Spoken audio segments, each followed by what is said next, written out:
वक़ज़ा रब्बुका अल्ला ताबुदू इल्ला इय्याह, तुम्हारे परवरदिगार का ये हुक्म है, तुम्हारे रब का ये हुक्म है, उसका फैसला है अल्ला ताबुदू इल्ला इय्याह, कि इबादत अगर करो तो सिर्फ और सिर्फ उसी की करो, उसके अलावा किसी और की इबादत न करो। इन्नल्लाहा ला यग़फ़िरु अन युशरका बिही व यग़फ़िरु मा दूना ज़ालिका लिमन यशा। मेरे बंदो, हम शिर्क को माफ़ नहीं करेंगे, शिर्क के अलावा शिर्क से छोटे जो गुनाह है अगर वो तुम करोगे हम माफ़ कर देंगे, अगर शिर्क करके तुम हमारे पास आओगे हम माफ़ नहीं करेंगे। इबादत सिर्फ और सिर्फ अल्लाह की होनी चाहिए, अल्लाह ही से बिगड़ी बनाने वाला अल्लाह को माना जाए, मुश्किल कुशा अल्लाह, गौसे आजम अल्लाह, गरीब नवाज अल्लाह, दस्तगीर अल्लाह, मुश्किल कुशा अल्लाह, बंदा नवाज अल्लाह, दाता अल्लाह, देने वाला अल्लाह। ये सारा पावर और इख्तियार अगर अल्लाह के अलावा किसी और को दिया जा रहा है, इसी का नाम शिर्क है मेरे भाइयों, जो अल्लाह की नज़र में सबसे बड़ा गुनाह है। वबिल वालिदैनि इहसाना, और ऐ मेरे बंदो तुम अपने माँ बाप के साथ, अपने वालिदैन के साथ अच्छा सलूक करते रहना। अल्लाह ने ये नहीं फरमाया जब तुम्हारे वालिदैन तुम्हारे साथ इंसाफ करें, अच्छा मामला करें, तब उनके साथ तुम अच्छा सलूक करो। फरमाया वबिल वालिदैनि इहसाना, तुम्हारे वालिद और तुम्हारी वालिदा, तुम्हारे बाप और तुम्हारी माँ के साथ तुम्हें हर हाल में भलाई करना है। इम्मा यबलुगन्ना इंदकल किबरा अहदुहुमा औ किलाहुमा फला तकुल लहुमा उफ़्फ़िन, तुम्हारे वालिदैन में से कोई एक अगर तुमको बुढ़ापे में मिल जाए, दोनों मिल जाएं, फला तकुल लहुमा उफ़्फ़िन, तो तुम उनको उफ़ भी न कहना, वला तनहरहुमा, उनको डांट फटकार करके उनसे बात न करना, वकुल लहुमा क़ौलन करीमा, उनसे अदब के साथ तमीज़ के दायरे में रह करके बात करना। अच्छा, सूरह बकरा में अल्लाह ने जब हमें आम लोगों से बात करने का हुक्म दिया तो वहां क्या फरमाया, वक़ूलू लिन्नासि हुस्ना, लोगों से जब भी बात करो तो अच्छी बात करो, लोगों से अच्छी बात करो, भली बात करो। लेकिन जब माँ बाप से बात करने की बात आई तो अल्लाह ने सिर्फ भली बात करने का हुक्म नहीं दिया, फरमाया वक़ुल लहुमा क़ौलन करीमा, अपने माँ बाप के साथ बेहतरीन बात करो। वान मालिही मिन अय्न इक्तसबहु व फीमा अनफ़क़हु, तूने अपना माल कहाँ से कमाया और कहाँ पर खर्च किया, अपनी इनकम के बारे में भी बताना होगा और अपने खर्च के बारे में, अपने एक्सपेंसेस के बारे में भी बताना होगा। ना आप माल कमाने के सिलसिले में आज़ाद हैं, जैसे चाहे वैसे कमाएं, जैसे आजकल कमाया जा रहा है। क्रिकेट चल रहा है, वर्ल्ड कप का मैच चल रहा है, अब देखें बड़े बड़े क्रिकेटर लोग ऐड कर रहे हैं माई ड्रीम और ड्रीम 11 और फलाने और ढिकाने, ये सब क्या है? ये सब जुआ है।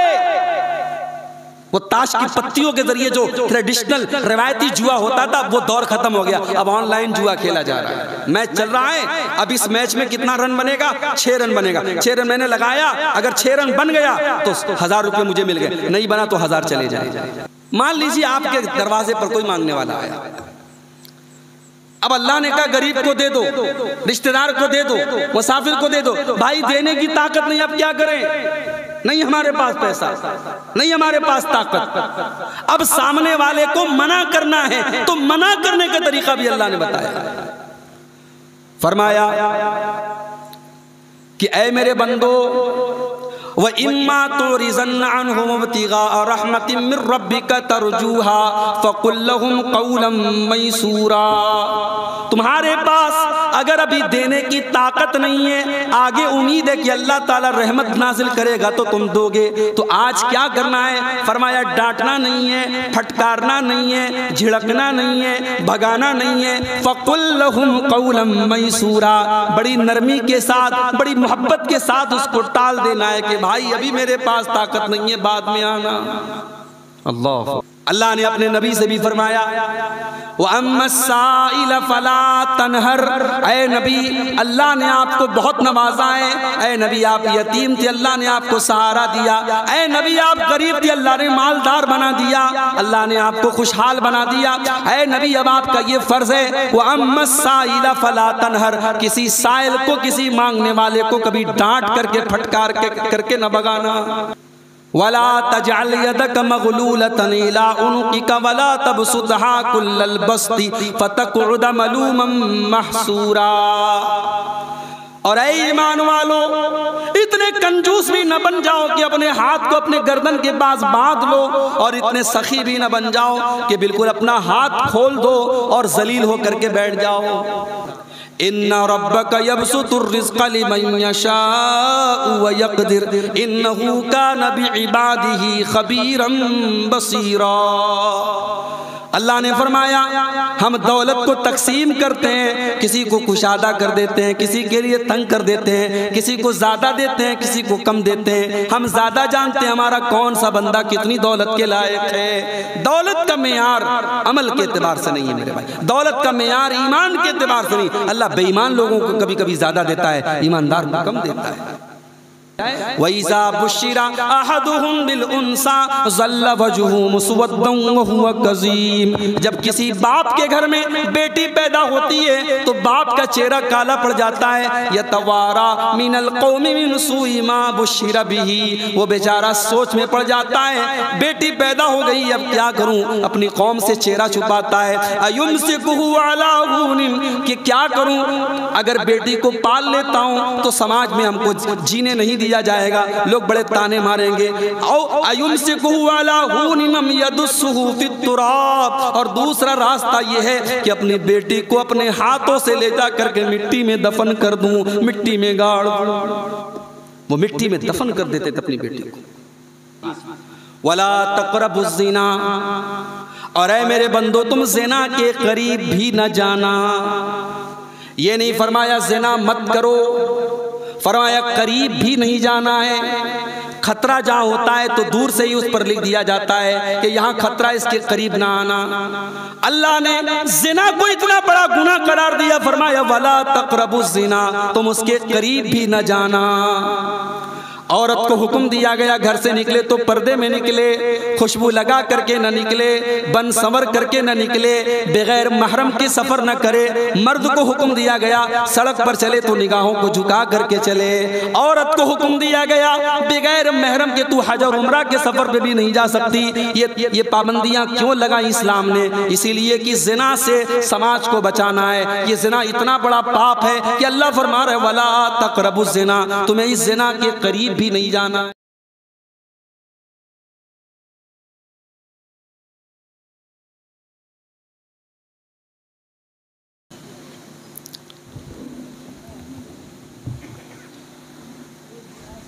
अल्हम्दुलिल्लाह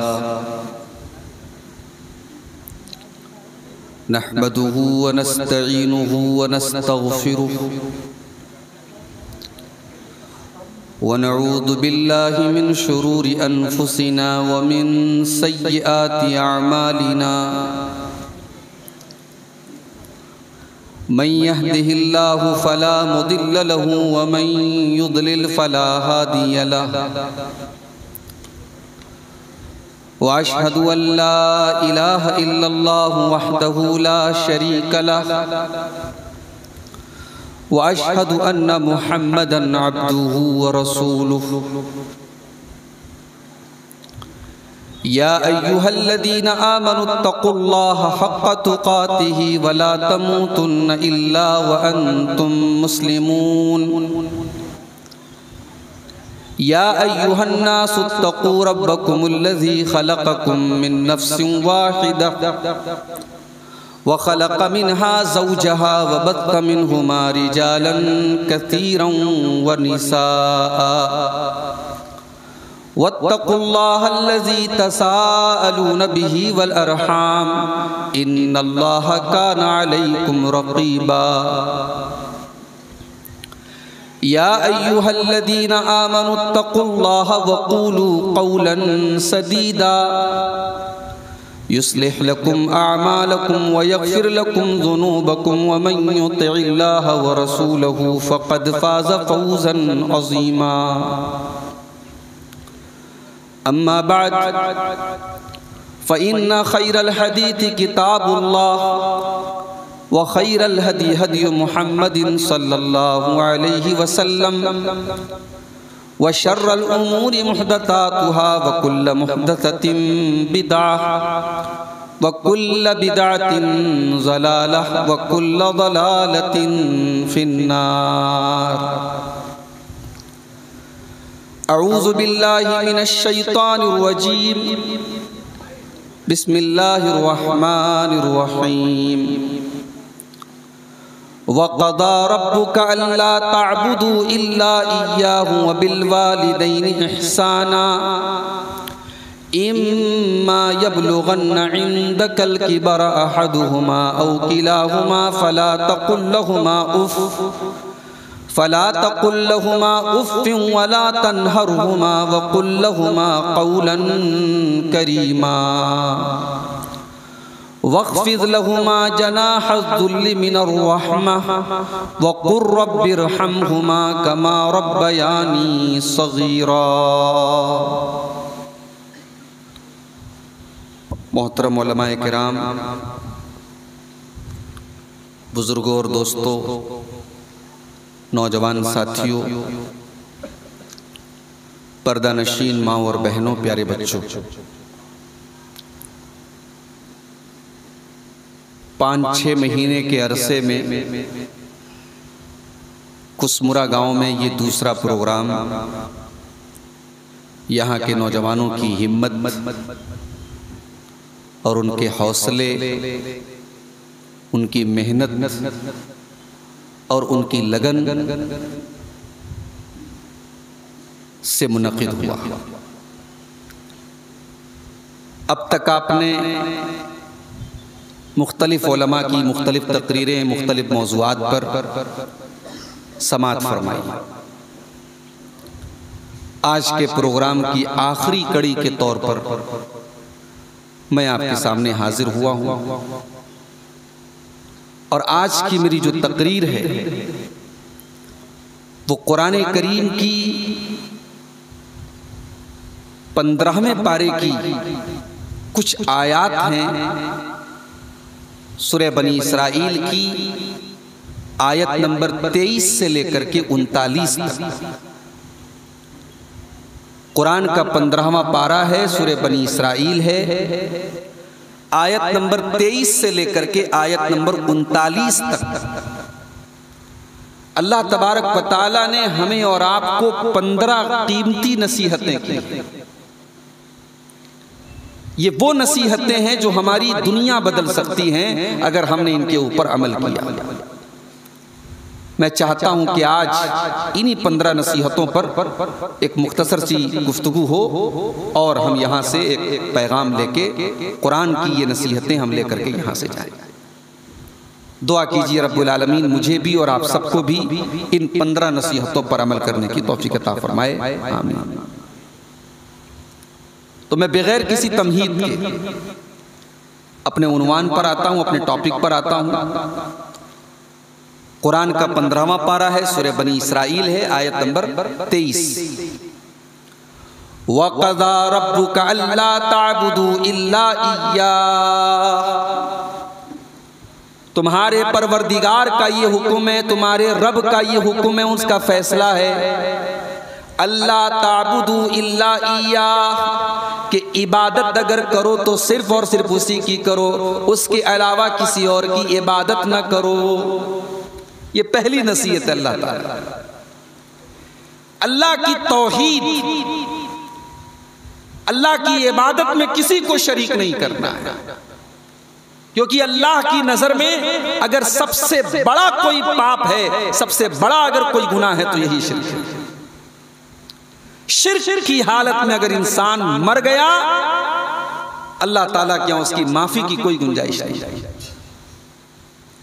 वो अल्लाह जिसकी रहमतों के तज़किरे से पूरा कुरान भरा पड़ा है, वही अल्लाह कुरान में कहता है, इन्नल्लाह ला यग़फ़िरु अन युशरक बिही व यग़फ़िरु मा दूना ज़ालिका लिमन यशा। मेरे बंदो, हम शिर्क को माफ नहीं करेंगे। शिर्क के अलावा, शिर्क से छोटे जो गुनाह है अगर वो तुम करोगे हम माफ कर देंगे। अगर शिर्क करके तुम हमारे पास आओगे हम माफ नहीं करेंगे। इसको और क्लियर तरीके से समझाने के लिए अल्लाह ताला ने सूरह अनाम में 18 नबियों का नाम लेकर के 18 नबियों का जिक्र करके फरमाया, वलौ अशरकू लहबिता अन्हुम मा कानू यअमलून। हमारे ये 18 पैगंबर भी अगर शिर्क कर देते उनकी सारी नेकियां बर्बाद हो जाती, उनके सारे अमल बर्बाद हो जाते। मुशरिक की कोई नेकी अल्लाह के यहाँ कबूल नहीं। आज मुसलमान यानी इस बात की खतरनाकी को समझता ही नहीं है। वो सोचता ही नहीं कि ये शिर्क कितना बड़ा गुनाह है और कौन कौन से चोर दरवाजे के जरिए उसे शिर्क के रास्ते पे लेके जाया जा रहा है। मुसलमान को इस बात का एहसास ही नहीं है। मेरे भाई, हमारी नेकियों के लिए बहुत बड़ा जहर है शिर्क। हमारी नमाजें हमारे मुंह पर मार दी जाएंगी, हमारी ज़कात, हमारी खैरात। अल्लाह के रसूल सल्लल्लाहु अलैहि वसल्लम जब दुनिया में आए तो मक्के में एक बहुत नेक इंसान रहता था, अब्दुल्ला इब्न जुदान। गरीबों की मदद करता था, हाजियों को खाना खिलाता था, फकीरों को पैसा देता था। एक मर्तबा हजरत आयशा ने कहा, अय अल्लाह के नबी, बड़ा नेक आदमी अब्दुल्ला बिन जुदान, रिश्तेदारों की बड़ी हेल्प करता है, गरीबों की बड़ी मदद करता है, बड़ा खैरात देता है, क्या वो जन्नत में जाएगा? अल्लाह के नबी ने कहा, नहीं, वो जन्नत में नहीं जाएगा। क्यों नहीं जाएगा? कहा है आयशा, अब्दुल्ला बिन जुदान ने कभी ये नहीं कहा कि ऐ मेरे रब तू मुझे माफ कर दे। उसने अपने रब से, उसकी तौहीद से अपना ताल्लुक नहीं जोड़ा। वो मुशरिक था, उसकी सारी नेकियों का फल उसे दुनिया में मिलेगा, आखिरत में कोई फल नहीं मिलेगा। तो ये पहली नसीहत अल्लाह ताला, इबादत सिर्फ और सिर्फ अल्लाह की होनी चाहिए। अल्लाह ही से बिगड़ी बनाने वाला अल्लाह को माना जाए। मुश्किल कुशा अल्लाह, गौसे आजम अल्लाह, गरीब नवाज अल्लाह, दस्तगीर अल्लाह, मुश्किल कुशा अल्लाह, बंदा नवाज अल्लाह, दाता अल्लाह, देने वाला अल्लाह। ये सारा पावर और इख्तियार अगर अल्लाह के अलावा किसी और को दिया जा रहा है, इसी का नाम शिर्क है मेरे भाइयों, जो अल्लाह की नजर में सबसे बड़ा गुनाह है। उसके बाद दूसरी नसीहत, वबिल वालिदैन एहसाना। और ऐ मेरे बंदो, तुम अपने माँ बाप के साथ, अपने वालिदैन के साथ अच्छा सलूक करते रहना। अल्लाह ने ये नहीं फरमाया जब तुम्हारे वालिदैन तुम्हारे साथ इंसाफ करें, अच्छा मामला करें, तब उनके साथ तुम अच्छा सलूक करो। फरमाया वबिल वालिदैन एहसाना, तुम्हारे वालिद और तुम्हारी वालिदा, तुम्हारे बाप और तुम्हारी माँ के साथ तुम्हें हर हाल में भलाई करना है। हो सकता है जिंदगी में ऐसे मोड़ भी आते हैं कि माँ बाप अपनी औलाद के साथ भी गलत कर देते हैं। बाज़ औक़ात नाइंसाफ़ी वालिदैन की तरफ से भी होती है।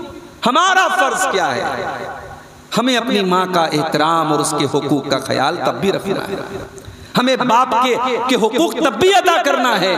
बाप ने गलत किया होगा, बाप अल्लाह के यहाँ पकड़ा जाएगा। हमें बाप के साथ अच्छा सलूक करते रहना है। दुनिया में सबसे बड़ा गुनाह शिर्क है।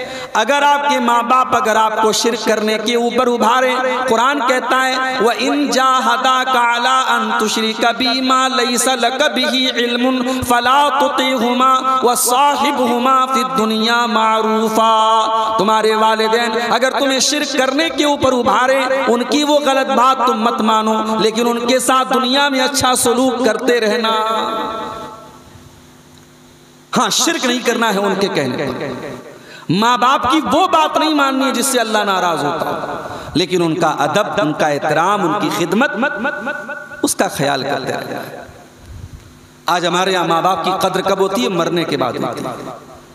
माँ मर गई, उसकी तरफ से ट्यूबवेल लगवाया जा रहा है।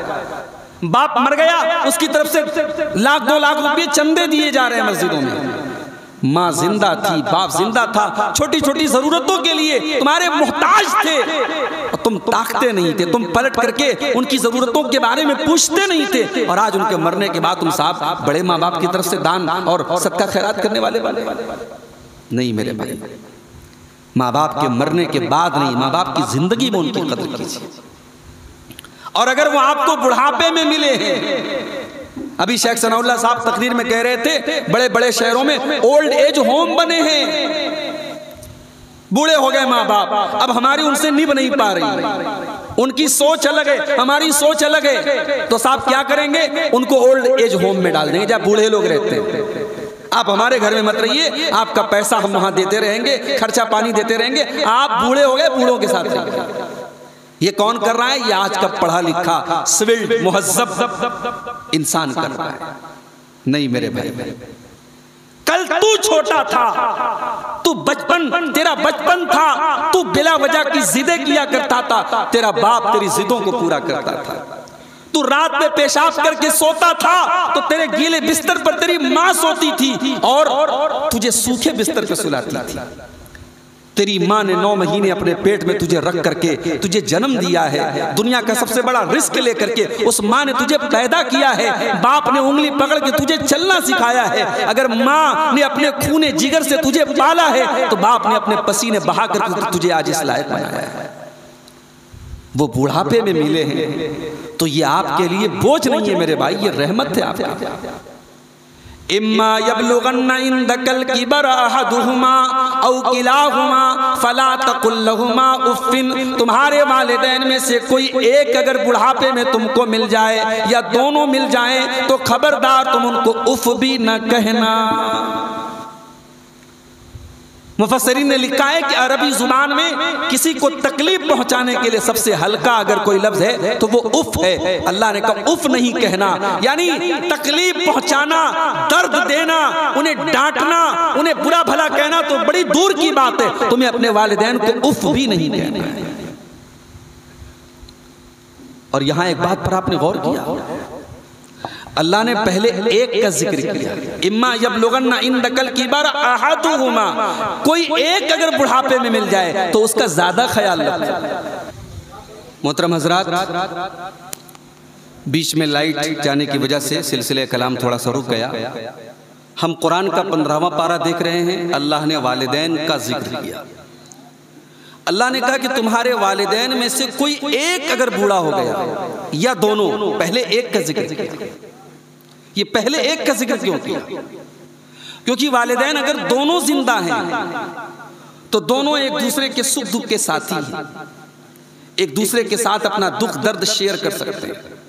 लेकिन अगर एक जिंदा है और एक चला गया है तो वो एक बेचारा ज्यादा मजबूर होता है, उसका कोई साथी नहीं जिससे वो शेयर कर सके अपनी बात। इसलिए अल्लाह ने एक का जिक्र पहले किया। इम्मा यबलुगन्ना इंदकल किबर अहदुहुमा औ किलाहुमा फला तकुल लहुमा उफ्फिन, तुम्हारे वालिदैन में से कोई एक अगर तुमको बुढ़ापे में मिल जाए, दोनों मिल जाएं, फला तकुल लहुमा उफ्फिन, तो तुम उनको उफ भी न कहना, वला तनहरहुमा, उनको डांट फटकार करके उनसे बात न करना, वकुल लहुमा कौलन करीमा, उनसे अदब के साथ तमीज के दायरे में रह करके बात करना। अच्छा, सूरह बकरा में अल्लाह ने जब हमें आम लोगों से बात करने का हुक्म दिया तो वहां क्या फरमाया? वक़ूलू लिन्नासि हुस्ना, लोगों से जब भी बात करो तो अच्छी बात करो, लोगों से अच्छी बात करो, भली बात करो। लेकिन जब माँ बाप से बात करने की बात आई तो अल्लाह ने सिर्फ भली बात करने का हुक्म नहीं दिया, फरमाया वक़ुल लहुमा क़ौलन करीमा, अपने माँ बाप के साथ बेहतरीन बात करो। यानी आम लोगों के साथ आपकी जो गुफ्तगू है वो तो अच्छी होनी चाहिए, लेकिन माँ बाप के साथ बहुत अच्छी होनी चाहिए, उनके साथ कौले करीम होना चाहिए। उनके साथ आपकी जो गुफ्तगू हो उसमें इतनी नरमी हो, इतना प्यार हो, इतनी मोहब्बत हो कि आपकी बात कौले करीम बन जाए। उसके बाद फरमाया वक़्फ़िज़ लहुमा जनाहज़्ज़ुल्लि मिनर रहमा, और ऐ मेरे बंदो तुम अपने माँ बाप के लिए अपने बाजुओं को बिछा दिया करो, अपने बाजू बिछा दो। जानते हो ये बाजू बिछाने का जिक्र अल्लाह ने क्यों किया? परिंदा जब ऊपर से नीचे आता है ना तो अपने बाजुओं को समेट लेता है, अपने परों को बिछा लेता है। या परिंदा जो माँ होती है परिंदों में, वो अपने बच्चों को अपने परों में समेट लेती है। यहाँ अल्लाह ने जनाह पर का लफ्ज इस्तेमाल किया, यानी जिस तरीके से वो परिंदा आसमान से जमीन की तरफ उतरता है, डाउन होता है, अपने आप को डाउन कर लेता है, तुम भी अपने माँ बाप के आगे डाउन हो जाओ। तुम तरक्की की जितनी ऊंची मेराज पर पहुंच जाओ, अपनी माँ के सामने अपनी बुलंदी के तराने न पढ़ो, अपने बाप के सामने अपनी ऊंचाई के नगमे न गाओ, उनके सामने अपने आप को डाउन करो। और फिर एक दुआ सिखाई अल्लाह, वक़ुर रब्बिरहमहुमा कमा रब्बयानी सगीरा, और ये दुआ पढ़ते रहा करो कि ऐ मेरे परवरदिगार, ऐ मेरे रब, तू मेरे माँ बाप पर रहम फरमा जिस तरीके से बचपन में उन्होंने मुझे पाला है। अल्लाह अकबर। यानी इंसान अपने माँ बाप की परवरिश का हक अदा नहीं कर सकता, हमारी औकात नहीं है।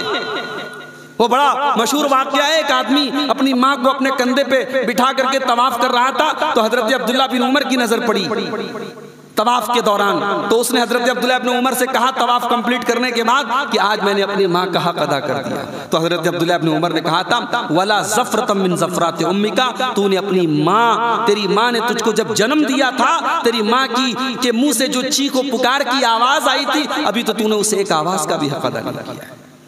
तू माँ का हक अदा करने की क्या बात करता है?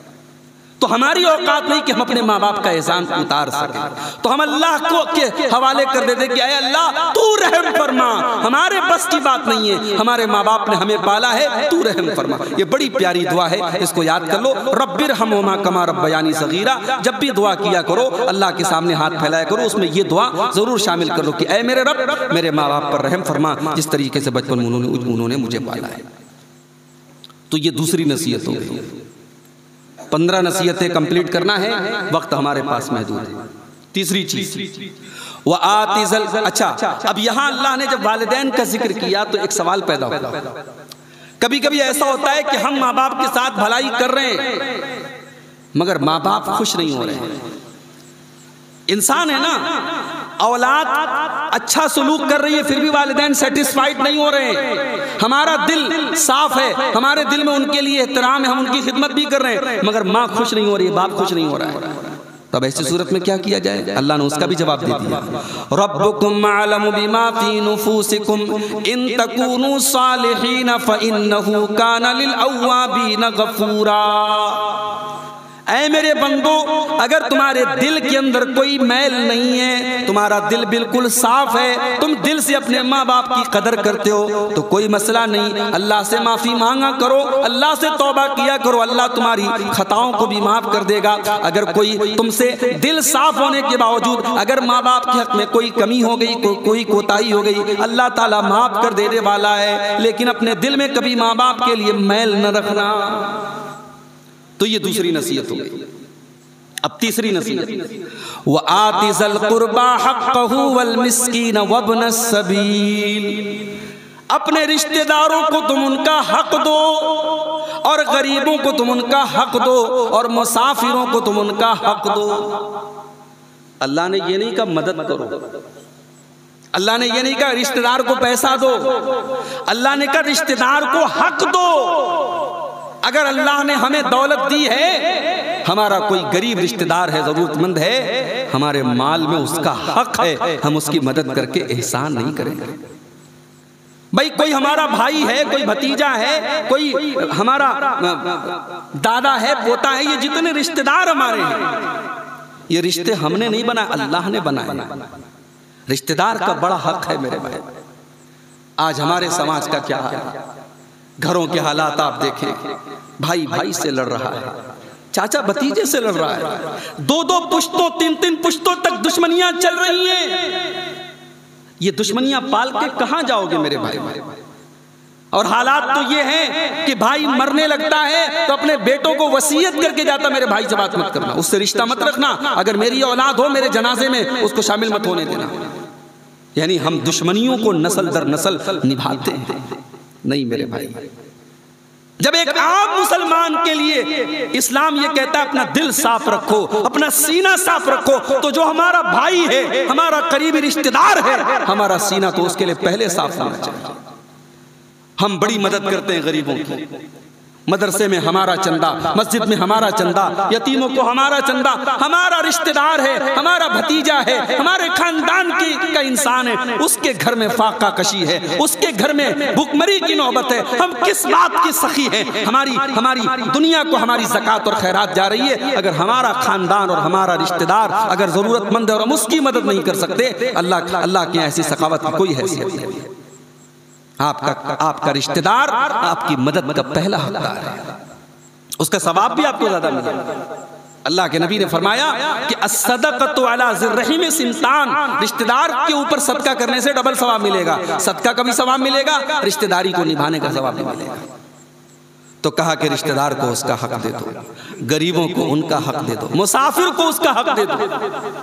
कोई मुसाफिर है बेचारा, सफर में लुट गया, मदद का हकदार हो गया, आप ज़कात की रकम से उसकी हेल्प कर सकते हैं। सूरह तौबा में अल्लाह ताला ने जहाँ ज़कात के फंड्स बयान किए हैं, ज़कात किसको किसको दे सकते हैं, वहाँ मुसाफिर का भी जिक्र किया है। अगर कोई मुसाफिर है, ज़रूरतमंद है, उसकी मदद आप कर सकते हैं ज़कात की रकम से। तो ये तीसरा हुक्म है अल्लाह ताला का, रिश्तेदार को, गरीबों को और मुसाफिरों को उनका हक। चौथा हुक्म वला तुबज़िर तबज़ीरा, और ऐ मेरे बंदो तुम अपने माल को नाजायज जगहों पर खर्च न करना। तबज़ीर किसको कहते हैं? अरबी जबान में तबज़ीर बना है बज्र से, और बज्र कहते हैं बीज को जो खेत में जमीन पे डाला जाता है। अगर आप बीज को गलत जगह डालेंगे तो बीज से कोई पैदावार नहीं होगी। माल बीज है, माल बीज है, अल्लाह का दिया हुआ बीज है। माल को आप जाये नहीं कर सकते, माल को बर्बाद नहीं कर सकते आप। इसीलिए उलमा कहते हैं कि फजूल खर्ची अलग चीज है, उसके लिए कुरान में इसराफ का लफ्ज आया है। अपने खाने पर, ओढ़ने पर, पहनने पर अपनी लिमिट से ज्यादा खर्च करना वो इसराफ है, लेकिन हराम जगह पर एक पैसा भी खर्च करना ये तबज़ीर है। अल्लाह ने यह तबज़ीर का लफ्ज़ इस्तेमाल किया, वला तुबज़िर तबज़ीरा, ऐ मेरे बंदे तू हराम और नाजायज जगहों पर अपना माल खर्च न करना। माल हमारा है साहब, हम जहां चाहे वहां खर्च करें। ये तूने कब से समझ लिया कि माल तेरा है?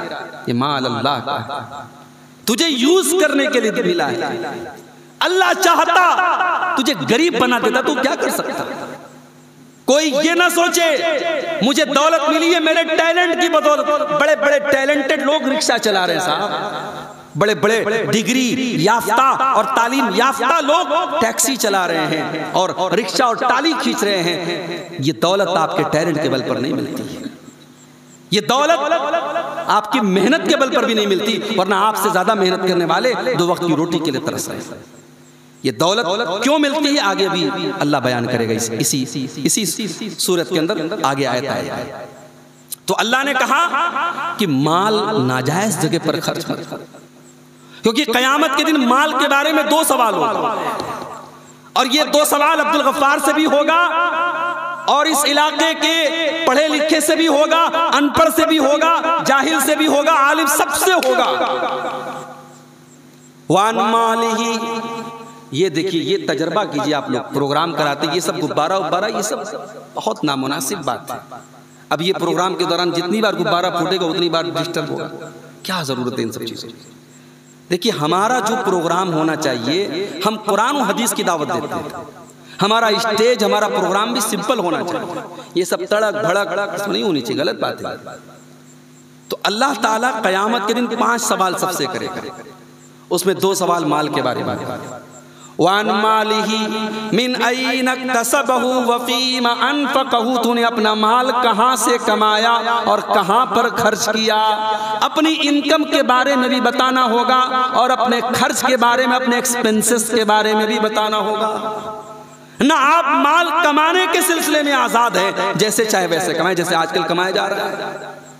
क्रिकेट चल रहा है, वर्ल्ड कप का मैच चल रहा है, अब देखें बड़े बड़े क्रिकेटर लोग ऐड कर रहे हैं, माई ड्रीम और ड्रीम 11 और फलाने और ढिकाने, ये सब क्या है? ये सब जुआ है। वो ताश की पत्तियों के जरिए जो ट्रेडिशनल रिवायती जुआ होता था वो दौर खत्म हो गया। अब ऑनलाइन जुआ खेला जा रहा है। मैच चल रहा है, अब इस मैच में कितना रन बनेगा? 6 रन बनेगा। 6 रन मैंने लगाया, अगर 6 रन बन गया तो 1000 रुपये मुझे मिल गए, नहीं बना तो 1000 चले जाए। ये जो इसकी जो लत लग जाती है ना जुए की।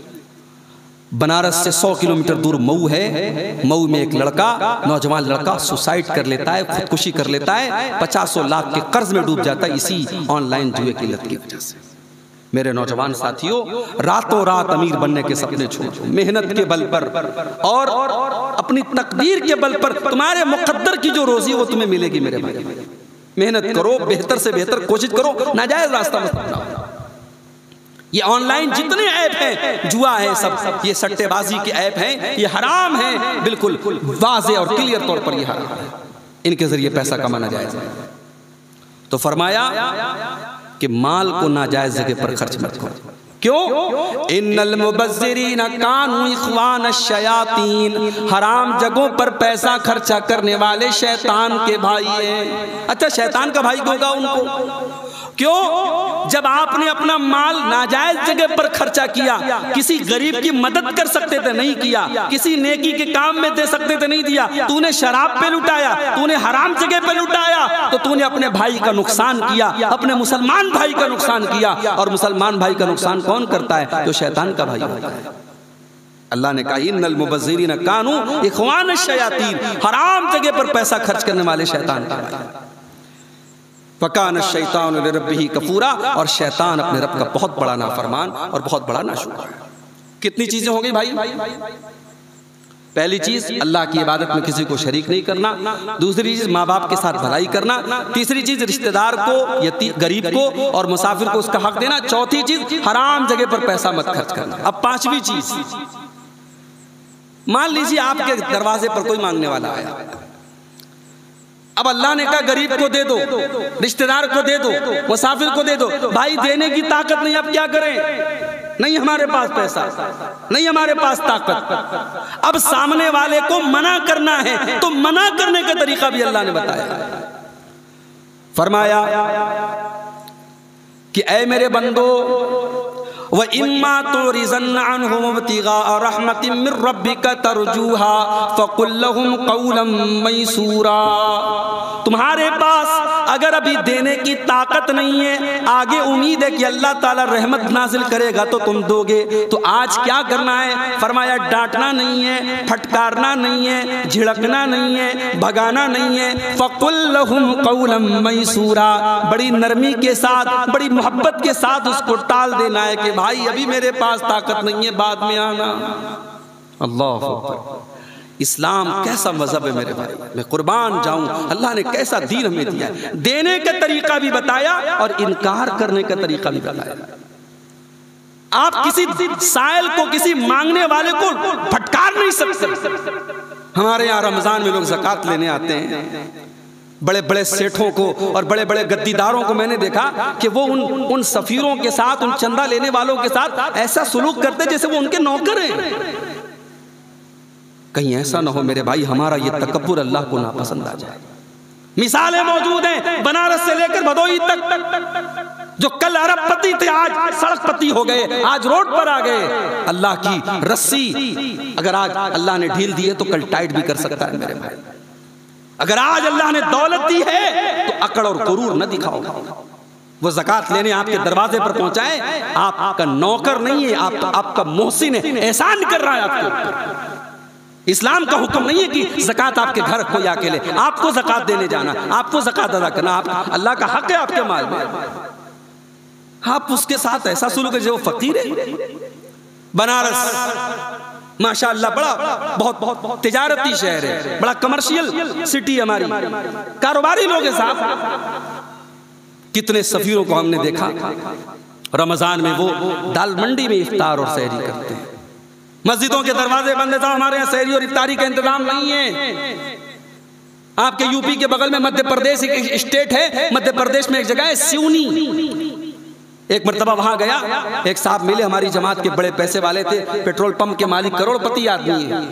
बोले हमारे जितने हमारे यहाँ सफीर आते हैं उनका खाना हमारे घर बनता है और कोई नौकर नहीं बनाता, हमारे घर की औरतें बनाती हैं। चाहे 100 आ जाए 150 आ जाए, उनके घर का खाना, उनकी इफ्तार और सहरी का इंतजाम हमारे घर से होता है। वो जज्बा है मेरे भाई, हमारे यहाँ वो जज्बा नहीं है।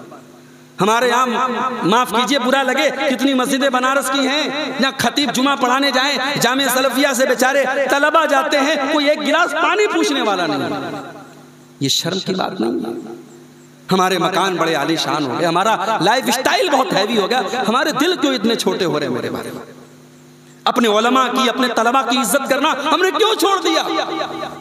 अब हमारे मदरसों में, हमारे इदारों में अब ये मतबख चल रहे हैं, अब ये किचन का इंतजाम है, अब ये खाना बन रहा है। वरना पिछले दौर में हमारी जमात के जितने इदारे चलते थे कहीं मतबख नहीं था। गांव के, देहात के, इलाके के लोग शौक से उन बच्चों को खाना खिलाते थे। गरीब होते थे मगर 2 रोटी ज्यादा बनवाते थे कि इन तलबा को हम खिलाएंगे तो हमारे माल में बरकत होगी। वो सोच क्यों खत्म हो गई मेरे भाई? हमारे पास ऐसा तो नहीं कि दौलत की अब कमी आ गई, नहीं, हमारे दिल छोटे हो गए।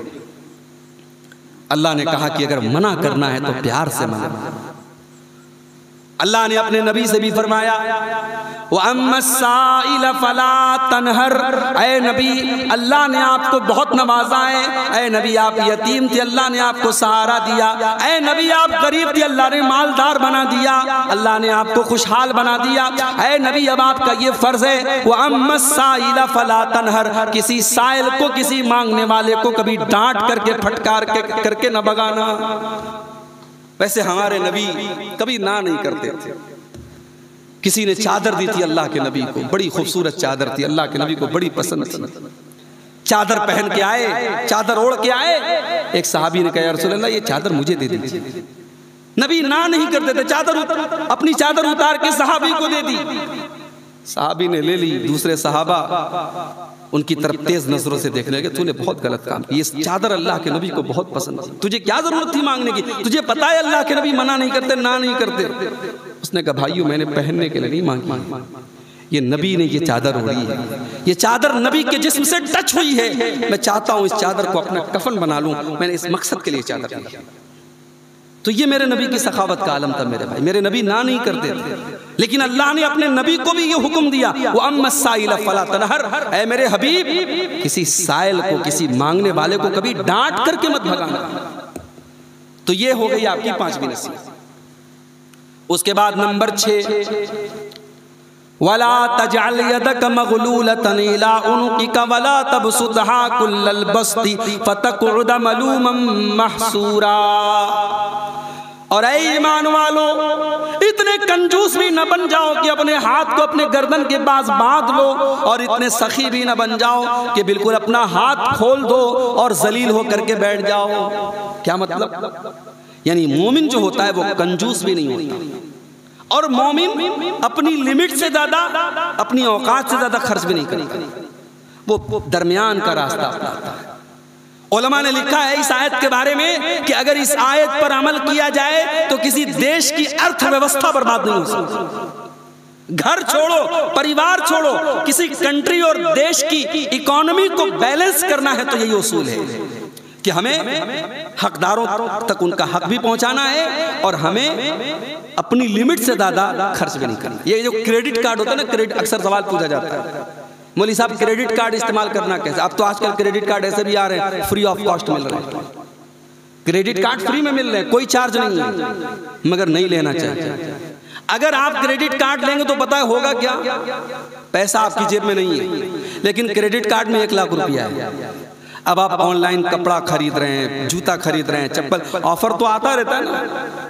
अब आपने लिमिट से ज्यादा खरीद लिया, अब अगले महीने की 30 तारीख तक पे नहीं करोगे, ब्याज चढ़ता चला जाएगा, इंटरेस्ट चढ़ता चला जाएगा। इसलिए इंसान को हमेशा अपना खर्च अपनी हैसियत के मुताबिक करना चाहिए। अल्लाह ने एक उसूल बताया कि अपने हाथ को अपनी गर्दन पे बांध भी मत लो, कंजूस भी मत बनो, और अपने हाथ को पूरी तरीके से फैला भी ला। यानी कंजूसी भी मुनासिब नहीं और अपनी लिमिट से ज्यादा सखावत भी मुनासिब नहीं। तो ये हो गई 6 चीज। अच्छा, अब यहां एक सवाल पैदा हुआ कि क्या अल्लाह ताला की जो दौलत है वो इंसान के अमल के हिसाब से मिलती है? इंसान बड़ा नेक है तो दौलत ज्यादा मिलेगी, और इंसान अगर खराब है तो दौलत कम मिलेगी? नहीं, ऐसा नहीं है। किसी काफिर को, किसी मुशरिक को ज्यादा दौलत मिल सकती है, किसी मुत्तकी को, किसी परहेजगार को बेचारा वो परेशान हो सकता है। ये अल्लाह का एक अलग निजाम है। इन्ना रब्बका यबसुतुर रिज़्क़ लिमन यशाअ व यक़दिर इन्नहु काना बिइबादिही खबीरन बसीरा।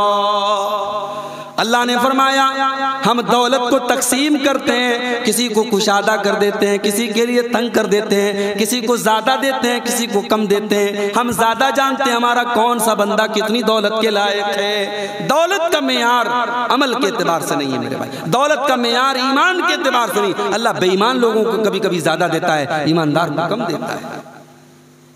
उसके बाद फरमाया सातवीं चीज़, वला तक़्तुलू औलादकुम खशियत इमलाक।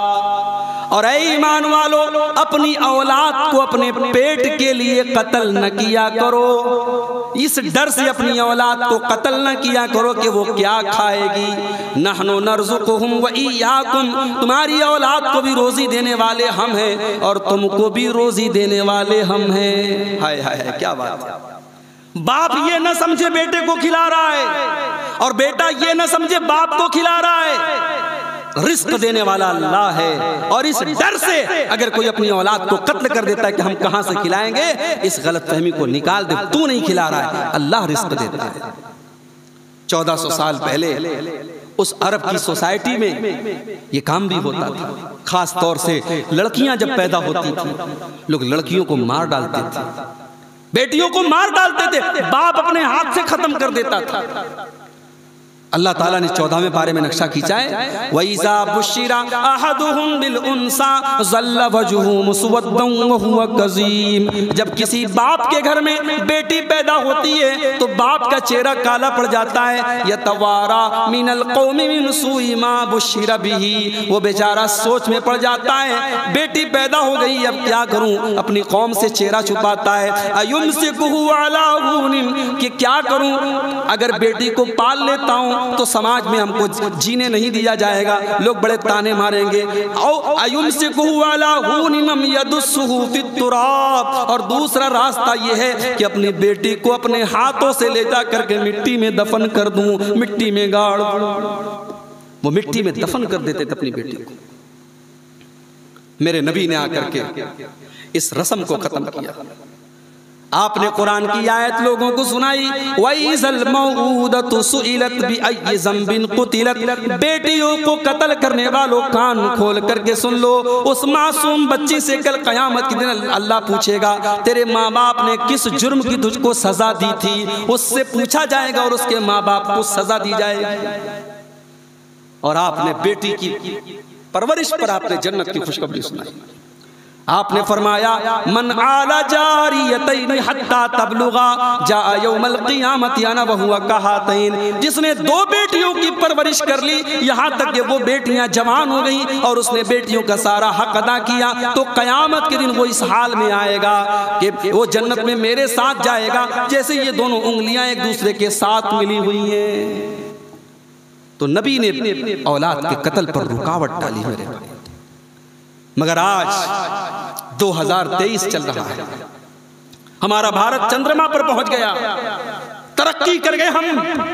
मगर आज भी हमारे भारत में, हमारे मुल्क में लाखों बच्चियां हर साल मां के पेट में मार दी जाती।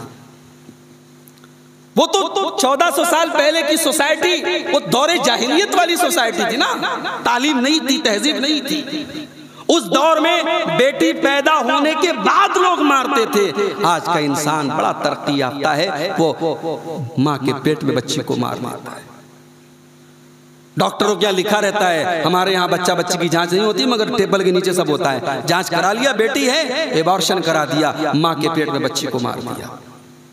और वो जो एबॉर्शन होता है ना, अल्लाह अकबर, उसका वीडियो आप देखे तो दहल जाएंगे, आप आंखों से आंसू आ जाएगा। अरे वो 1400 साल पहले जो बेटी को मारता था, उसने कब्र खोदी, गड्ढा खोदा, बेटी को डाल दिया, बेटी एक बार मरी। और यहाँ माँ के पेट में उसके टुकड़े होते हैं मेरे भाई, उसकी बोटियां, उसको तहस नहस कर दिया जाता है। उस मासूम बच्ची को जो अभी तकमील के मरहले में, अभी कंप्लीट भी नहीं हुई है, उसको माँ के पेट में कैसे टुकड़े टुकड़े करके मारा जाता है, जरा देखो तो आंखों से आंसू आ जाएंगे। ये आज का इंसान कर रहा है। अल्लाह ने कहा नहीं, वला तक़्तुलू औलादकुम, अपनी औलाद को कत्ल न करना, ये बहुत बड़ा गुनाह है। इन्न क़त्लहुम कान ख़ितअन कबीरा, औलाद का कत्ल बहुत बड़ा गुनाह है। हमारे यहाँ औलाद का कत्ल एक और तरीके से होता है। मैं मदरसे में टीचर हूँ, मैं इस चीज को देखता हूँ। बाज बच्चे हैं, बाज बच्चियां हैं, पढ़ने में बहुत तेज है, टैलेंटेड है। लड़का पढ़ता तो शायद आगे निकलता, कुछ करता, समाज में कुछ योगदान देता, लेकिन 12 साल का हो गया, बाप को लगा नहीं अब कमाने वाला एक और आदमी चाहिए, मुझे थोड़ी सहूलत चाहिए। बाप ने जल्दी से उसको अपने काम में शामिल कर लिया। ये वो चीज है जो आज हमारी कौम को खोखला कर रही है। हमने अपने फायदे के लिए अपने बच्चों की तालीम छुड़वाई है, उनको तालीम से महरूम किया है। मेरे भाई, हमारे गैर मुस्लिम भाइयों के यहाँ मिसालें मौजूद है, मैंने अपनी आंखों से देखा है कि वो रूखा सूखा खाते हैं मगर अपने बच्चों की तालीम से कॉम्प्रोमाइज नहीं करते। हमारी कौम ये सबक कब सीखेगी?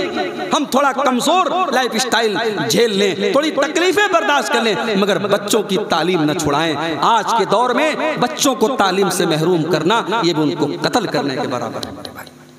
अल्लाह ने कहा वला तक़्तुलू औलादकुम, अपनी औलाद को कत्ल न करो, उनको भी रोजी हम देते, तुमको भी हम भी रोजी देते हैं। इन्न क़त्लहुम कान ख़ितअन कबीरा, औलाद का कत्ल बहुत बड़ा गुनाह है। उसके बाद 8वीं चीज, वला तक़रबुज़ ज़िना, और ऐ मेरे बंदो तुम ज़िना के करीब भी न जाना। ये नहीं फरमाया ज़िना मत करो, फरमाया करीब भी नहीं जाना है। खतरा जहाँ होता है तो दूर से ही उस पर लिख दिया जाता है कि यहाँ खतरा, इसके करीब ना आना। अल्लाह ने ज़िना को इतना बड़ा गुनाह करार दिया, फरमाया वला तक़रबुज़ ज़िना, तुम उसके करीब भी न जाना। औरत को हुक्म दिया गया घर से निकले तो पर्दे में निकले, खुशबू लगा करके न निकले, बन संवर करके न निकले, बगैर महरम के सफर न करे। मर्द को हुक्म दिया गया सड़क पर चले तो निगाहों को झुका करके चले। औरत को हुक्म दिया गया बगैर महरम के तू हज और उम्रा के सफर पे भी नहीं जा सकती।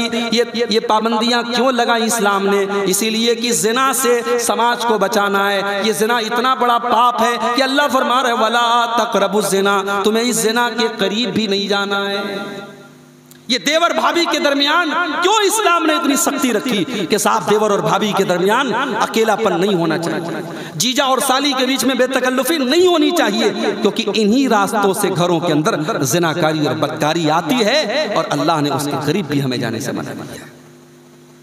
इन्नहु काना फाहिशतन व सा सबीला, ये ज़िनाकारी ये बहुत गंदा काम है और बहुत ही बुरा रास्ता है। तो कितनी चीजें हो गई? 7 हुई कि 8 हुई? 8। उसके बाद नंबर 9, वला तक़्तुलुन नफ्सल्लती हर्रमल्लाहु इल्ला बिल हक़्क़ि, और ऐ ईमान वालों किसी भी निर्दोष की हत्या न करना, किसी बेकसूर को कत्ल न करना। क्या हो रहा है फ़लस्तीन के अंदर? मैं इस बहस में नहीं जाता कि वहां फलस्तीन के अंदर जो एक तंजीम है उसने जो अटैक किया इसराइल पर वो सही था कि गलत था। बह तो रहा है इंसान का खून, कोई उधर 500 मरे इधर 1000 मरे, ये इंसानों का खून बहे ही क्यों? इस्लाम तो इसकी तालीम नहीं देता। हाँ, इस्लाम हर किस्म के जुल्म के खिलाफ है। वो जुल्म अगर जमीन किसी और की और कोई और आके कब्जा कर रहा है और धीरे धीरे उसके मुल्क पर अपना पंजा फैला रहा है तो ये जुल्म है। और हमारे भारत का आजादी के बाद से एक स्टैंड रहा है, हमारी हुकूमतों ने और हमारे मुल्क की गवर्नमेंट ने हमेशा फलस्तीनियों का साथ दिया, उनके साथ खड़ी रही। मगर अब हमारे मुल्क के मेयारात बदल गए। अब हमारे मुल्क में एक नया मेयार ये चला है कि जो मुसलमान से नफरत करे तो मुझसे मोहब्बत करे। अब तो सोशल मीडिया पे ट्रेंड चल रहा है, आई स्टैंड विद इसराइल, मैं तो इसराइल के साथ खड़ा हूं। क्यों? क्योंकि मरने वाला यहाँ पे मुसलमान है। ये सोच नहीं होनी चाहिए मेरे भाई। इस्लाम हर किस्म की निर्दोषों की हत्या के खिलाफ है। और कुरान की आयत जाकर के कोई मीडिया वालों को बता दे, ये कुरान के 15वें पारे की आयत है। अल्लाह कह रहा है किसी एक इंसान को भी कत्ल करने की इजाजत नहीं। इस्लाम की नजर में इंसानी जान का ये मकाम है। अगर कोई कत्ल हो गया तो इस्लाम क्या कहता है, वमन कुतिला मज़लूमन फ़क़द जअलना लिवलिय्यिही सुल्तानन फला युसरिफ फिल क़त्ल इन्नहु कान मंसूरा। अगर कोई कत्ल हो गया है, उसके घर वालों को इस्लाम ने ये पावर दिया है कि चाहो तो कातिल से बदला ले लो, कातिल को कत्ल करवा दो, और चाहो तो कातिल से एक बड़ा अमाउंट तुम लेकर के उसको माफ कर दो। ये पावर दिया है मकतूल के घर वालों को, और कातिल की सजाए मौत करार दी है इस्लाम ने। ये एक निर्दोष की हत्या करने का ये गुनाह है इस्लाम के अंदर, उसकी ये सजा है। उसके बाद नंबर 10, वला तक़रबू मालल यतीम इल्ला बिल्लती ही ahsan, और यतीम के माल के करीब भी न जाना। यतीम कौन है? वो बच्चा है जिसका बाप मर गया है। बाप बहुत बड़ी दीवार होता है, बाप बहुत बड़ा सहारा होता है। बाप मर गया, बच्चा यतीम हो गया, बच्चा बेसहारा हो गया। जिसका जी चाहता है थप्पड़ मार देता है, जिसका जी चाहता है, कोई बोलने वाला नहीं, कोई टोकने वाला नहीं। उस यतीम के हुकूक का भी इस्लाम ने कितना ख्याल रखा है। फरमाया उस यतीम के माल के करीब भी न जाना। हाँ, अगर यतीम की तुम परवरिश कर रहे हो और तुम्हारे पास ताकत नहीं है तो उस यतीम के माल में से जरूरत भर तुम खर्च कर सकते हो, लेकिन नाजायज उस यतीम के माल में से एक पैसा तुम मत ले लेना। आज क्या हो रहा है, भाई मर गया, भाई के बच्चे यतीम हो गए। अब चाचा उन यतीम भतीजों की जायदाद और उनका जो हक है उसको वहां शरीयत याद आ जाती, कहता है देखो तुम्हारा बाप मर गया, अब इस घर में तुम्हारा कोई हक हिस्सा नहीं है। क्यों? क्योंकि जब भाई मर गया मेरा, अब मेरे बाप की प्रॉपर्टी में तुम वारिस नहीं। ये खून इतना सफेद क्यों हो जाता है मेरे भाई? एक आम यतीम के साथ इस्लाम ये कहता है भलाई करो, तेरे अपने भाई के बेटे हैं, आज यतीम हो गए तो तू उस जमीन के टुकड़े को तू क्या समझता है? वो कयामत तक तेरे साथ आएगा। चंद जमीन के टुकड़ों और चंद टकों के लिए उन यतीम बच्चों को घर से बाहर कर दिया जाता है। मैं कहता हूं हर जगह, क्या हर जगह कानून के डंडे से ही मसला हल होगा? इंसानियत और रहमदिली और मुरब्बत और मेहरबानी ये भी तो कोई चीज होती है। मेरे भाई के बच्चे हैं, मैं अपने बाप से कहूंगा नहीं आप इनके हक में वसीयत कीजिए, ठीक है, शरीयत के मसले के हिसाब से ये यतीम हो गए, ये वारिस नहीं हो रहे, मगर आपको अल्लाह ने वसीयत करने की अथॉरिटी दी है, आप वसीयत कीजिए। और उलमा की एक बड़ी जमात का ये फतवा है कि कुरान की जो वसीयत वाली आयत है वो वसीयत यहाँ पे कंपलसरी है। बाप चाहिए कि अपने यतीम पोतों को अपने यतीम पोतों के हक में वसीयत करके जाए ताकि उनकी हक तलफी हो। तो यतीम का बड़ा हक है मेरे भाई, कहा कि यतीम के माल के करीब मत जाओ। उसके बाद फरमाया वऔफू बिल अहदी, नंबर 11, वऔफू बिल अहदी इन्नल अहदा काना मसऊला। और ऐ ईमान वालों, वादे को पूरा किया करो, अल्लाह ताला के वादे की पकड़ होगी। मुसलमान ज़बान का पक्का होना चाहिए, कारोबार में आपकी जबान की एक वैल्यू होनी चाहिए। ये नहीं कि आप वादा करके मुकर जाएं। आज कारोबार से जो लोग जुड़े हैं वो जानते हैं, हमारे अपनी कौम का हाल इतना बुरा हो चुका है कारोबार के मैदान में कि कितने मुसलमान गैरों से कारोबार करना पसंद करते, अपनी कौम के लोगों से करना पसंद नहीं करते। इतनी धोखाधड़ी है, इतना फरेब है, माथे पे सजदे का निशान है, लंबी दाढ़ी है और जन्नतुल फिरदौस की इतर लगा के घूम रहा है, और एक नंबर का फ्रॉड है। ये आज हमारी कौम का ज़बान की वैल्यू होनी चाहिए मेरे भाई। गज़वे बद्र में अल्लाह के नबी सल्लल्लाहु अलैहि वसल्लम 313 सहाबा के साथ 1000 के लश्कर का सामना कर रहे हैं। दो सहाबी आते हैं, अय अल्लाह के नबी हमें दुश्मन ने पकड़ लिया था, जान बचाने के लिए हमने वादा कर लिया है कि हम आपका साथ नहीं देंगे, लेकिन हम आए हैं और हम आपके साथ जंग में जाएंगे क्योंकि आपके साथियों की तादाद बहुत कम है और इस्लाम को हमारी ज़रूरत है। इस्लाम को हमारी जरूरत है, 313 हमारे साथी हैं हमारी, अय अल्लाह के नबी हम जंग में जाएंगे। अल्लाह के नबी का नहीं तुम नहीं जाओगे, इन शरीफा वापस जाओ, हम अपने वादे को निभाएंगे। मोहम्मद अकरम सल्लल्लाहु अलैहि वसल्लम वादा खिलाफी नहीं कर सकते, जाओ हम 313 के साथ मुकाबला करेंगे, हमें 2 एक्स्ट्रा लोग नहीं चाहिए, हम वादा करने के बाद वादा खिलाफी नहीं करेंगे। ये है मेरे नबी का किरदार। अल्लाह ने कहा कि वादे को पूरा करो, इन्नल अहद कान मसऊला, अल्लाह ताला के वादे की पकड़ हो। उसके बाद 12वीं चीज वऔफुल कैला इज़ा किल्तुम वज़िनु बिल क़िस्तासिल मुस्तक़ीम। और ऐ ईमान वालो, जब कोई सामान तौल करके नाप करके दिया करो तो पूरा पूरा नापा करो, पूरा पूरा तौला करो।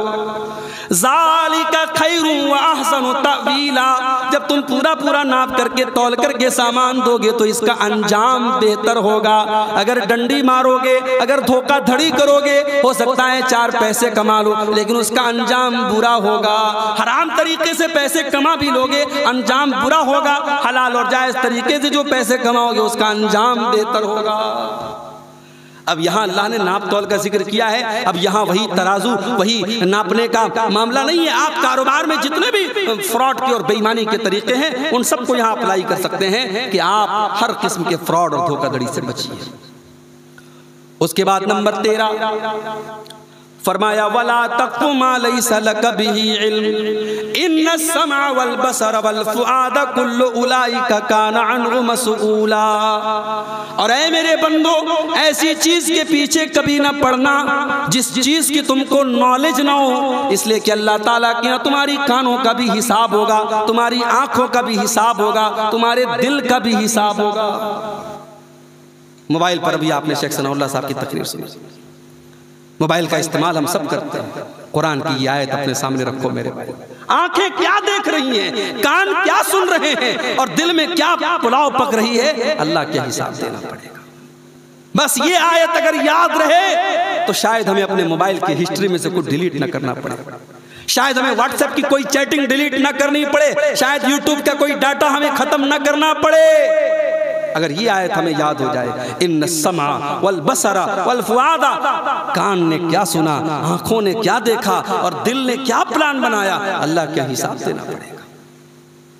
तो ये 13वीं चीज है। अच्छा, अल्लाह ने एक बात और कही, जिस चीज की तुम्हें नॉलेज नहीं है उसके पीछे मत पड़ो। क्या मतलब? यानी जिस चीज की नॉलेज है उसी के पीछे पड़ो।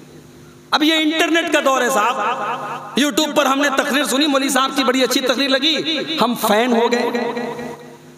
किसी के फैन होना और किसी की तकरीरों को सुनना ये बड़ी जिम्मेदारी की चीज है। आप अगर किसी से मुतासिर हो गए, उसकी तकरीर सुन रहे हैं, गोया आपने अपना उस्ताद बनाया, आप उसके शागिर्द हो गए। उस्ताद हर अरे गैरे नत्थु खैरों को नहीं बनाया जाता, उस्ताद उसको बनाया जाता है जिसके इल्म पर ट्रस्ट हो, भरोसा हो। आपने तो किसी को भी ये मकाम दे दिया साहब। अभी कल मिर्जापुर गया था, एक साहब कहने लगे, मौलवी साहब हम तो सबको सुनते हैं, जो अच्छी बात होती है ले लेते हैं, जो खराब बात होती है छोड़ देते हैं। मैंने कहा ये कौन तय करेगा कि क्या सही था क्या गलत? इतनी नॉलेज है क्या आपके पास? आप फला को सुनते हैं साहब, उसकी तकरीर बड़ी अच्छी होती है, वो हवाले बड़े देता है, 10 बातें उसने बयान की, 9 बातें सही बयान कर दी, एक बात इतनी खतरनाक बयान कर दी, आपको सहाबा का दुश्मन बना दिया उसने, सहाबा को आप गाली देने लगे। तो इंटरनेट बहुत जरूरत की चीज भी है, बड़ी फायदे की चीज, और बहुत बड़ा फितना भी है मेरे भाई। इंटरनेट को आप मुफ्ती न बनाएं, इंटरनेट को आप आलिम न बनाएं, मसले पूछने के लिए इंटरनेट का इस्तेमाल न करें, उलमा से रुजू करें, उलमा से अपना ताल्लुक जोड़ें। मोबाइल के आ जाने के बाद आपकी मस्जिद के इमाम की जरूरत खत्म नहीं हो गई। मोबाइल के आ जाने के बाद आपके मदरसों के मुफ्तियों की जरूरत खत्म नहीं हो गई। मोबाइल के आ जाने के बाद कुरान पढ़ने वाले हाफिजों की जरूरत खत्म नहीं हो गई। हाफिज की जरूरत बरकरार रहेगी, आलिम की जरूरत बरकरार रहेगी, मुफ्ती की जरूरत बरकरार रहेगी। हमारे यहाँ साहब मोबाइल पर बच्चों के लोग नाम रखते हैं, उल्टे सीधे नाम। एक साहब की बच्ची पैदा हुई, मुझसे पूछ रहे थे, मौलवी साहब कोई नाम बता दीजिए। मैं थोड़ा बिजी था, व्हाट्सएप पर जवाब ना दे पाया। 2 दिन के बाद मैंने पूछा क्या नाम रखा? बोले अनायजा। अनायजा नाम रखा। मैंने कहा अनायजा का मतलब क्या होता? बोले बहुत अच्छी लड़की। मैंने कहा कहाँ देखा? बोले इंटरनेट पर देखा। मैंने 10 साल जामिया सल्फिया में अरबी पढ़ी, हम जो थोड़ी बहुत अरबी हम जानते हैं उसमें अनायजा नाम का ना कोई लफ्ज होता है ना उसकी कोई मीनिंग है। लोग बच्चियों का नाम रख देते हैं। भाई उलमा से कांटेक्ट करो ना, उलमा से पूछ के नाम रखो। इंटरनेट पर हर तरीके की चीजें मौजूद हैं, इंटरनेट कोई भरोसेमंद सोर्स नहीं है। कुरान की आयत याद रख लो मेरे भाई, कोई वीडियो, कोई फोटो, कोई इमेज, कोई मैसेज बगैर तहकीक के शेयर मत करो। जिम्मेदार बनो, एक रिस्पॉन्सिबल नागरिक बनो, एक रिस्पॉन्सिबल सिटीजन बनो, अपनी जिम्मेदारी को पहचानो। बहुत सारी झूठी और फेक चीजें भी इंटरनेट पर चलती रहती है। अभी एक वीडियो आया कि साहब बैतुल मुकद्दस पर कब्जा हो गया मुसलमानों का और बैतुल मुकद्दस पर उनका झंडा चल रहा है और वो नारे तकबीर लगा रहे। बकवास बात है, बिल्कुल फेक वीडियो है। अभी हैदराबाद में कहीं पर कोई मैच हो रहा था, वहां पे मैच के दौरान एक फेक वीडियो आया कि पाकिस्तान जिंदाबाद का नारा लग रहा है, उसको लोग इंटरनेट पर डाल के मुसलमानों को गाली दे रहे हैं, जबकि वो फेक वीडियो है। तो आज के दौर में इंटरनेट पर फेक चीजें बहुत शेयर होती हैं। अल्लाह का ये फरमान याद रखो, वला तक़्फ़ु मा लैसा लक बिही इल्म, जिस चीज की तुम्हें नॉलेज नहीं है उस चीज के पीछे मत पड़ो, तहकीक कर लो, पता लगा लो, उसके बाद शेयर करो। उसके बाद 14वीं चीज, वला तमशि फिल अर्ज़ि मरहा, और जमीन में तुम अकड़ करके न चलना। इन्नका लन तख़रिक़ल अर्ज़ वलन तबलुग़ल जिबाल तूला, न तो तुम पहाड़ को, न तो तुम जमीन को फाड़ सकते हो, न पहाड़ के ऊपर चढ़ सकते हो। किस बात का तकब्बुर है तुम्हें, घमंड किस बात का? हो तो आदम की औलाद, पैदा तो मिट्टी से हुए हो, पैदा तो एक हकीर पानी के कतरे से हुए हो, ये तकब्बुर क्यों, ये गुरूर क्यों, ये घमंड क्यों?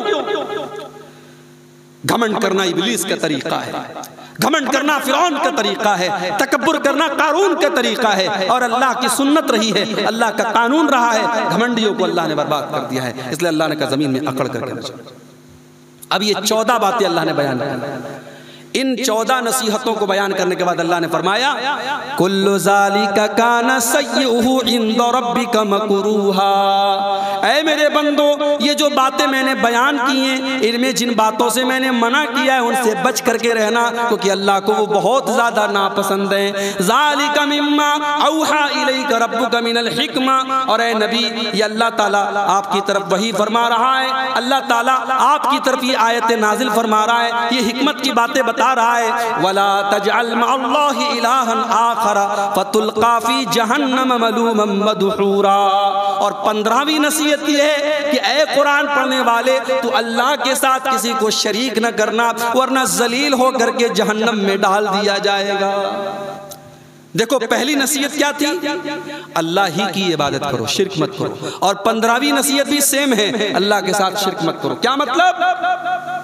यानी शुरुआत भी तौहीद से और इख्तिताम भी तौहीद पर, सारी जिंदगी तौहीद पर रहे, मरने के टाइम शिर्क पर खत्म हो गए तो सारा मामला तो गड़बड़ हो गया। इसलिए खात्मा भी तौहीद पर होना जरूरी है। इसीलिए अल्लाह ने जब 15 नसीहतें की तो 15 में से लास्ट जो थी वो जो है आपकी शिर्क पर, शिर्क से रोकने पर अल्लाह ताला ने हमें और आपको शिर्क से रोका है। और शिर्क का नतीजा ये बताया कि शिर्क करने वाला जलील होकर के जहन्नम में डाला जाएगा।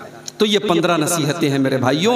मैं आप सबको एक मरतबा फिर ये दावत देता हूँ कि आप घर पे जाइए, कुरान खोलिए, कुरान का 15वां पारा खोलिए और गौर से, इत्मीनान से, सुकून से सूरह बनी इसराइल की आयत नंबर 23 से लेकर के 39 तक, 23 से लेकर के 39 तक उसको गौर से पढ़िए और उन पर अमल करने की कोशिश कीजिए। अल्लाह से दुआ है रब्बुल आलमीन हम सबको इसकी तौफीक अता फरमाए। आज के इस प्रोग्राम में जिन भाइयों ने मेहनत की है, ख़ास तौर से हमारे अख्तर अली अंसारी साहब ग्राम प्रधान और उनके तमाम जो अहबाब हैं और हमारे जो नौजवान साथी हैं जिन्होंने इस प्रोग्राम के लिए मेहनत की है, अल्लाह सबकी मेहनतों को कबूल फरमाए।